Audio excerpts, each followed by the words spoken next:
Are you pregnant, or you know someone who is pregnant? Even if you're not pregnant, but you know someone who may need this information about pregnancy, maternity leave, maternity pay, someone who is coming to the UK, and you're so confused, you don't know what to do, you don't know how to go about pregnancy, you don't know any information. This is very, very personal to me, because when I was planning to come into the UK, by the time I passed my English exam, I discovered I was about 2 weeks pregnant. And I was so confused. I checked online. I couldn't get enough information to direct me on what to do, how to go about it. Should I tell my employer? Should I just stay back? Am I allowed to come to the UK with my pregnancy? I had no clue. They were not asking me if I was pregnant or if I wasn't pregnant, but I kept pestering them. I kept telling them I'm pregnant. When they did not respond, I mailed them. I called them. I called my agent. I told them, I'm pregnant. Is it okay to come? I'm pregnant. Is it okay to come? By the time they will respond to me, I'm sure they already knew, and they took advantage of my ignorance that I didn't know my right, and they told me I was not allowed to come into the UK, because by the time my decision letter was out, it was called decision letter back then. By the time my decision letter was out, I was just about 6 weeks pregnant, and I could have been able to travel to the UK, work, and still be entitled to my maternity leave. But because I had no information, and I know how important it is, if you're pregnant, congratulations. And if you're hoping or planning to get pregnant, getting married, whatever it is that you need information for, I hope this video is helpful. Before you go, please remember to press the subscribe button down below, and it is free of charge to support and let us grow more. So now let's get into the video. Maternity leave, maternity pay, nurses, anyone coming to the UK, what do you need to know? The first criteria I would say is you need to be in a job where you're paid, and if you're a nurse coming on a tier 2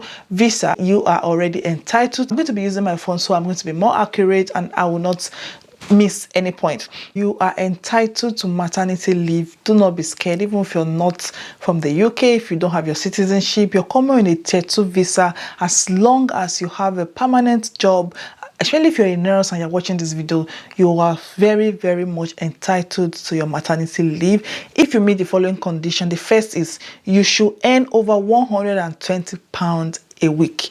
And if you're coming on a tier 2 visa, if you're a nurse, I think you have already automatically met this requirement, because our pay is as much as at over £120 a week. So that is the first criteria. The second criteria is you want to make sure you're pregnant. Of course, you cannot claim maternity leave if you cannot show the evidence that you're actually pregnant. So by the time you're trying to apply for maternity leave or maternity pay, anything, you should be sure that you're pregnant. Another thing is be in a job that is paid, that is not voluntary, like you have to be in an employed paid job. So that is another criteria. And the other criteria is be in continuous employment with your employer for more than 26 weeks at the 15th week of you having your baby. So what this means is you should already be working with that employer within the UK for at least 26 weeks before it will remain like 15 weeks for you to have your baby. Does it make sense? For instance, now for some of us, or for someone who is already pregnant in their home country and they've already gone as far as 6 months, 4 months, 5 months, and then they want to come into the UK, you may not be eligible to apply for maternity leave, paid maternity leave anyway, if you haven't worked with your employer for at least 26 weeks. So you should have worked for your employer for at least 26 weeks by the time it's remaining 15 weeks for you to have your baby. A lot of people get confused about tier 2 visa, and you know on our visa it is written not entitled to public fund or no recourse to public fund. Maternity pay is not a public fund. It is different from maternity benefit. So we're going to be focusing more on maternity pay, which you are entitled to. It is not public fund. Maternity pay is just like you not coming to work but still getting money from maybe your tax.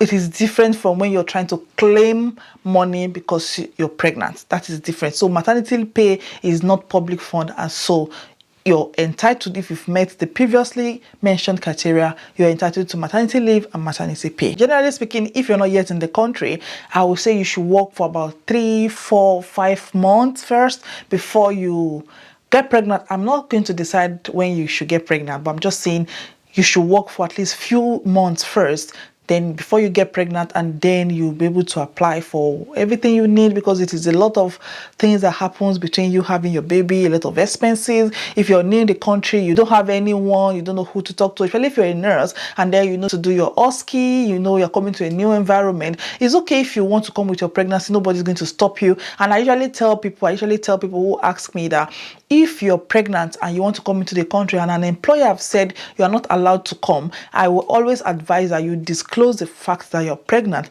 not because you want them to stop you from coming, but because you want them to be prepared for you to know that you're going to work for maybe 6 months, 7 months, 8 months, and then you're going on maternity leave. If it is a job where they rely so much on you and then they just appear fully pregnant, it may be disappointing to them. So I usually advise people to disclose the fact that you're pregnant. And by law, by right, your employer have no right whatsoever to tell you not to come to the UK because you're pregnant. And if one employer had said you're not allowed, there's nothing you can do. You cannot sue them or anything.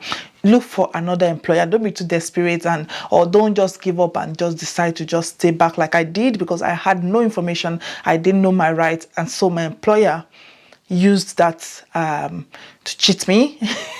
But everything works together for good. So like I've said, if you're pregnant before you come to the country and if one employer has said no, try another employer. I know it's difficult, and if you want to stay back to have your baby, it is still a very good option, depending on what you want and depending on your family circumstance.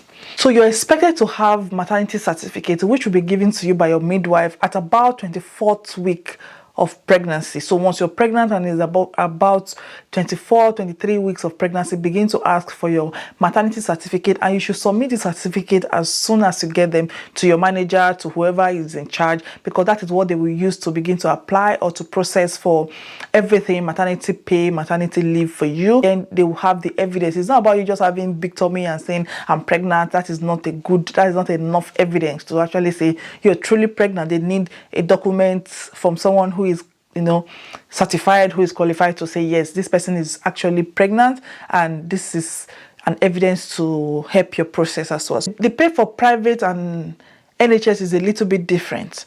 That is why some people will like to go and join the NHS when they were thinking of getting pregnant, because the benefit is more when you're with NHS than when you are with the private sector, or which will include care homes, private hospitals.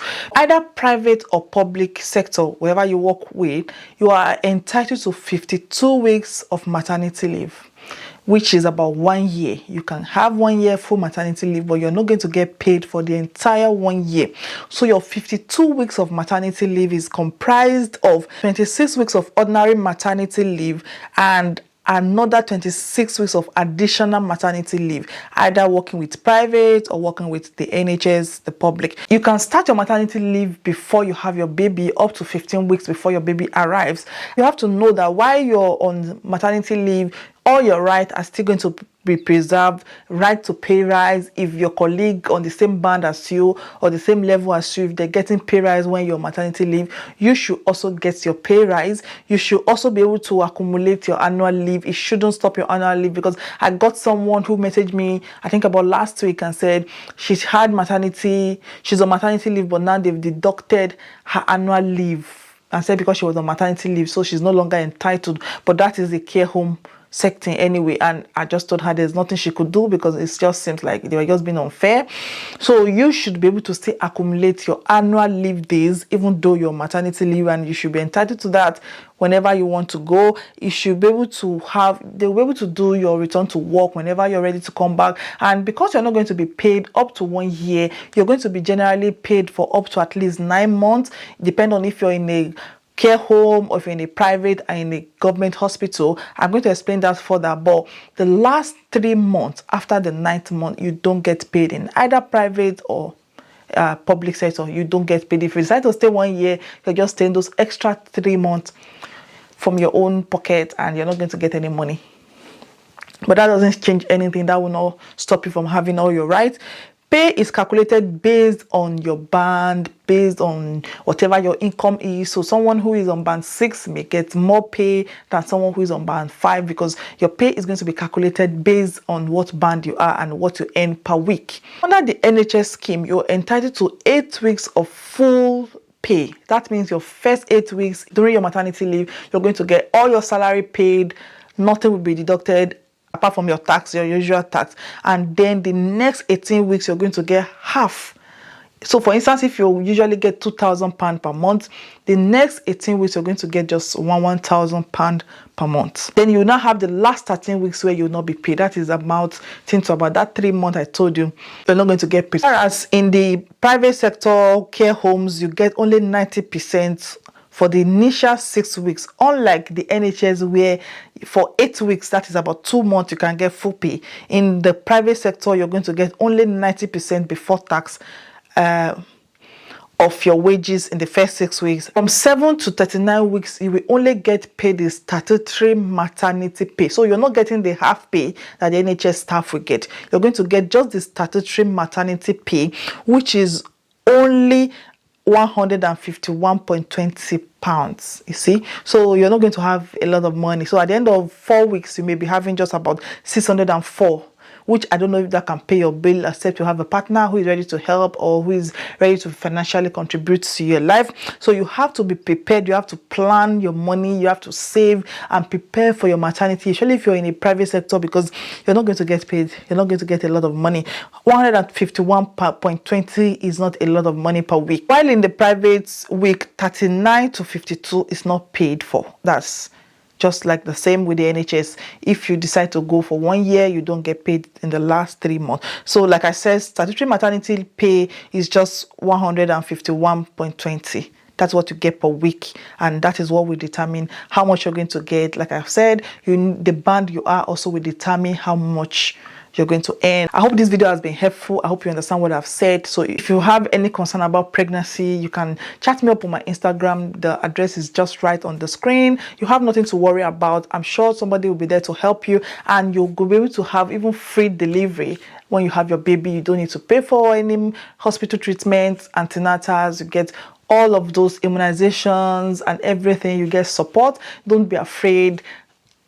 UK is your home, if I can say so. And I wish you good luck. I wish you good luck in all your endeavor. I hope this video has been helpful. Share this video to someone who may need to get this information, and I will see you again in another video. Please remember to just press the subscribe button for free so that we can grow and grow and grow. And I will see you in my next video. Thank you so much for your love. Thank you so much for your support.